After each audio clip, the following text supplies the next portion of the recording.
Hello, everyone. Welcome to part 29 of my story. Extortionist, my cousin, and the extortionist minions. They have invaded this restaurant before they can leave. Guns are automatically drawn by my cousin. He has some kind of little copper gun. The extortionist has a gun pulled out, and the bodyguard has a gun pulled out. He basically is standing in front of my husband, and he's telling them, hey, I don't know what the beef is and what's going on inside here, and I know everybody got guns drawn, but I'm going to tell you right now that if somebody start pulling triggers in here tonight, we all dead. Like straight up telling them. And so the extortionist basically telling him to shut up, man. You put your hands on me, this and that, and all kind of stuff. And so he basically telling him what his job is and what he's supposed to do, and that's what he's gonna do. Like he don't know who he is, and he don't care to know who he is. So my cousin hurry up and he just butts in, man. Give me that money out your pockets. Give me everything you got. And so at this point, my husband see all these guns drawn, and of course, he's not ready to die. So he's like, hey, hold up. I'm gonna give y'all the money. So he goes in his pocket and give him the money, but no, my cousin takes it to another level. Man, F that. Give me that chain. Give me that watch. Give me them shoes. Man, I want the belt too. Give me the belt. Like, he just asking for everything he got on except the shirt off of his back. Next, he goes in his pocket and say, man, give me your wallet. Give me your cell phone. He done took the cell phone and the wallet too. So the extortionist is going on and on about how you're going to pay voluntarily or involuntarily. And then they all run and make a way out of the restroom and out of the club. The bodyguard goes ahead and radios in for the guys in the section. Of course, they been in the section partying in club drinks, having a good time with the beautiful ladies. They forgot they was in the restroom for all this time.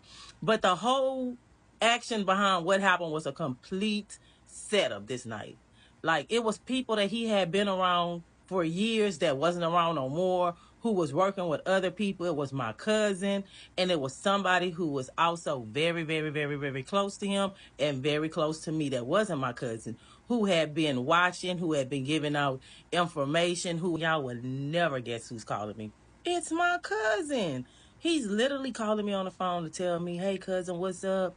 I just need to explain my side of the story. So I'm very confused, y'all. Me, like, how dare you? You done tried to set up a home invasion on my home where I live with my children, and now you done robbed him in the streets. Like, really? I don't too much care about what's happening in the streets, but I care about what happens in my home where I lay my head with my kids. And the fact that you're my family, you already showed me that you're very grimy. And so he's pretty much telling me, you don't know how it goes in the streets. You're not from the streets. It's a lot of stuff going on out there, and basically telling me that he was forced into doing this robbery. And I guess it goes back to the situation in the restroom where he pulled out the gun on the extortions when they were trying to extort money out of him. So some kind of ways he done linked up with them, and they done got him to do something that he felt like he shouldn't have never did from the story that he's telling me. And so I'm basically telling him, well, baby, it's out of my hands at this time. Because the next day after it happened and the bodyguard that went down and talked to HPD, they called for us to come down. And so me and my husband went down there. We're talking to HPD. We telling them who these characters are, what happened, whoop, whoop, whoop, whoop, whoop. And I'm basically telling them, well, I hired these guys with this contract for this purpose because of these things that was happening in the streets. And so they're pretty much taking this report and everything. So when he called me, I'm telling him, like, you're going to go to jail. You're going to go to jail for this, what you did. Like, that's armed robbery. And then y'all did it to a personal protecting, too. And so he's basically telling me, he can have his stuff back. Not the money, y'all. He can have his jewelry back. He can have his wallet back. And he can have his cell phone back. Hell no, we don't want it now, because at the end of the day, the cell phone has already been restored. Y'all can keep that for whatever y'all was trying to do with it. The identification, we done went online already and done reordered up a whole new driver's license. And then he up there talking about the jewelry he was wearing was fake. It wasn't even real jewelry. And so I'm laughing because at the end of the day, I'm like, yeah, who's going to go around in the streets around y'all with real jewelry these days? All y'all do is rob and steal from everybody. Like, literally rob and steal. It looked good though, huh? So we're looking on Twitter after this. And lo and behold, somebody sends a screenshot of this dude literally sitting there with his Rolex watch on.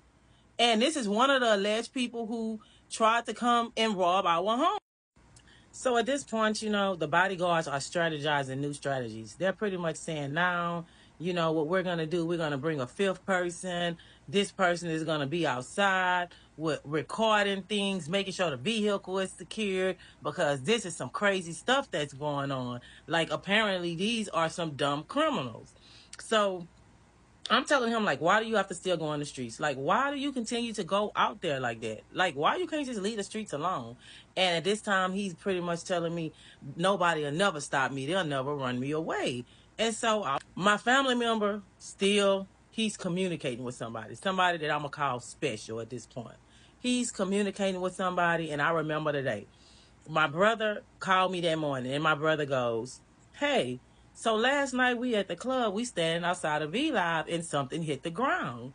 And he's like, I turned around and I see a cell phone. It's an iPhone on the ground. And my brother picks up this phone and he swipes it to unlock it, but he can't unlock it. The only thing he see on this FBI surveillance. And so my brother starts saying, who this phone for? Who? And nobody's claiming, man, we don't know. But the person that's working with the feds, that's inside this group that's been hanging around us for years, is standing there so drunk. I don't know who that's for, and all kind of stuff like that. Well, anyways, my brother's telling me this story this next day. And I'm like, are you serious? And he's like, yes. Like, and he's saying, this is who I think it's for.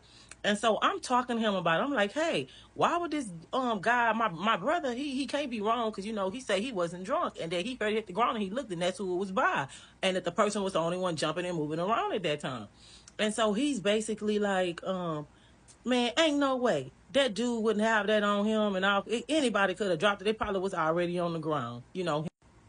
So I'm pretty much, you know, not buying the story, and I'm pretty much watching now. I'm paying close attention to this guy at this point. I'm starting to watch a lot of stuff, and it's starting to add up to me, because prior, him and a guy had a falling out. And it had to do with him taking money from the strippers. And he was like, hey, you know, at the end of the day, when I'm throwing this money in the club, it's not for him to pick up. And he's not supposed to be taking this money from these ladies. And so, you know, that was one thing. But then some kind of way they hashed out their differences, and he let him start coming around again. And so when this dude is coming around, I'm noticing that he's doing a lot of recording. Like, he's recording every move we made. And I'm pretty much like, hey, is he like a camera inside of here or something? Like, I don't like it. Like, I'm walking out my bedroom downstairs, and here he is with a camera on me. I can't leave out the house. He got a camera on me. Like, what's up with that? Time there, King Alvin checking in a motherfucking dream shit, nigga. Fuck it up, nigga. We don't need a fuck that shit up, nigga.